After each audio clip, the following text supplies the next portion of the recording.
सभी किसान साथियों को नमस्कार। साथियों, स्वागत है आपका एक और नई वीडियो में। साथियों, आज हम बताएंगे आपको मशीन दाना काटे तो क्या करें। ये अहम पार्ट हो जाता है क्योंकि कई सारे कमेंट आ रहे हैं कि मशीन दाना काटती है। ठीक है साथियों, देखो, दाना काटने के सरसों में तो दो रीजन होते हैं। सरसों की फसल आप निकाल रहे हो, दाना कट रहा है, तो उसके दो कारण होते हैं। और गेहूं की फसल में भी दो ही कारण होते हैं। मतलब ये मानो सरसों में तीन कारण होते हैं दाना कटने के, और गेहूं की फसल में दो कारण होते हैं।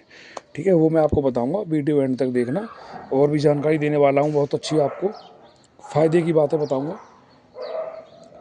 तो आप वीडियो जरूर ध्यान से देखना और पूरी देखा करो। और दोस्तों, चैनल जरूर सब्सक्राइब किया करो।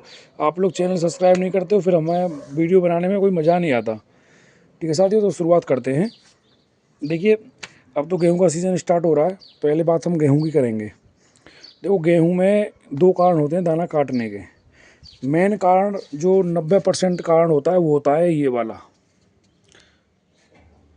गेहूं में ये मुड्ढी, और जो तुम्हारी जैसे जवाड़ी बोलते हैं, मुड्ढी बोलते हैं, कहीं देहरी बोलते हैं, और गड़से में एक गेहूं के दाने के बराबर गैप रखना चाहिए।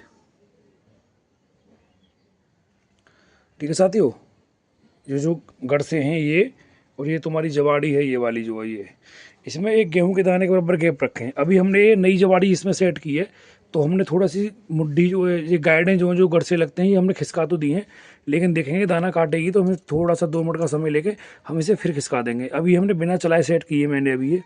ठीक है, ये कारण होता है। दूसरा होता है कि जाल और एल्फर के बीच में 1 उंगली का गैप होना चाहिए, 1-1.5 उंगली का। जैसे ये गैप है, उंगली आराम से निकल जाए ऐसे करके, इतना गैप होना चाहिए।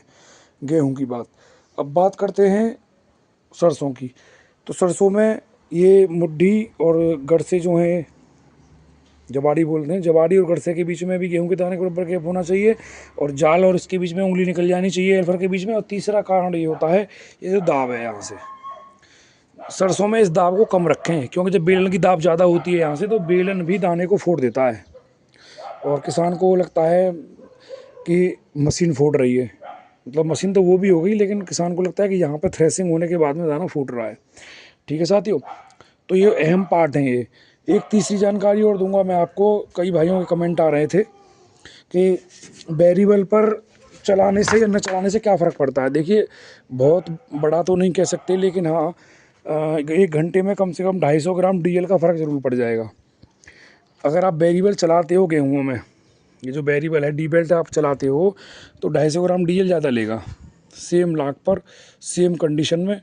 ठीक है, और आप वेरिएबल हटा देते हो, वेरिएबल लॉक कर देते हो, ये जो नट है वहाँ कस देते हो उसमें, और विदाउट वेरिएबल के चलाते हो डायरेक्ट आप, तो ट्रैक्टर पर लोड कम पड़ेगा। क्योंकि वेरिएबल जब हम चलाते हैं, ध्यान से सुनना, मैं रीज़न भी बताता हूँ। ये नहीं कि मैंने फालतू की बातें बता दी, बकचोदी कर दी, आप मान लोगे। मैं इसका कारण भी बताऊँगा कि जब आप ये डी बेल्ट चलाते हो ना, तो मशीन के दो तरह के राउंड हो जाते हैं। एक तो हो जाएंगे तुम्हारे इस वाली साफट के राउंड, जो ये मेन साफट है ये वाली। ठीक है, मेन साफट के राउंड हो जाएंगे। एक तो तुम्हारे एक तरीका के जो भी हों, 650 हो, 750 हो, जो भी हो वो राउंड हो जाएंगे। उसके बाद में इसके जो भूसे वाला पंखा है, इसके अलग राउंड बनेंगे, जिसमें से भूसा निकलता है यहाँ से, इसमें अलग अलग जुगाड़ होता है। सभी भाई जानते हैं, ज़्यादा मुझे बताने की जरूरत नहीं है। फिर ये वेरिएबल जो लगा हुआ था ये, क्योंकि यहाँ से बड़ी पूरी चल जाती है, तो उसके राउंड काफ़ी ज़्यादा हो जाते हैं। तो मशीन दो तरह के राउंडों को मैनेज करके चलती है, समझ रहे हैं आप। मशीन दो राउंडों को मैनेज करके चलती है। अगर इसी साफट से हम जॉइंट कर देंगे तुम्हारे वेरिएबल को, समझ रहे हो, तो मशीन की एक तरह से ताकत बढ़ जाती है। घूमने की जो क्षमता है, एक बार घूम गई उसके बाद में इसकी ताकत, स्पीड बनी रहती है, मेंटेन रहती है स्पीड। स्पीड बन के ट्रैक्टर एक बार स्पीड पकड़ जाता है, वो मेंटेन रहती है ना। तो कोशिश करना गेहूँों पे बिना वेरिएबल के चलाएं। लेकिन कभी कभी क्या होता है कि मशीन कूड़ा देती है, तो वेरिएबल चलाना मजबूरी बन जाता है, वो बात एक अलग है ना। देखो, मैंने पिछले साल वेरिएबल चलाया था मैं ये मशीन मुझ पर 3 साल से है, 3 साल से मैं वेरिएबल चला रहा हूँ। ठीक, लेकिन चौथी बार मैं इस बार कोशिश करता हूँ कि मैं वेरिएबल न चलाऊँ। मैं वेरिएबल नहीं चलाऊँगा इस बार, कोशिश करूँगा। अगर देखो कूड़ा वूड़ा आया, कचरा आया अनाज में, तो मैं वेरिएबल चलाऊँगा। तो ठीक है साथियों, वीडियो जरूर लाइक करना, शेयर करना, और दोस्तों चैनल जरूर सब्सक्राइब किया करो यार। आप लोग चैनल सब्सक्राइब नहीं करते हैं ना, तो हमें मज़ा नहीं आता है हमें वीडियो बनाने में। ठीक है साथियों, हम वीडियो बनाना बंद कर देंगे अगर लोग बाग हमें लाइक नहीं करेंगे, सब्सक्राइब नहीं करेंगे, तो हम वीडियो बनाना बंद कर सकते हैं। ठीक है साथियों, धन्यवाद।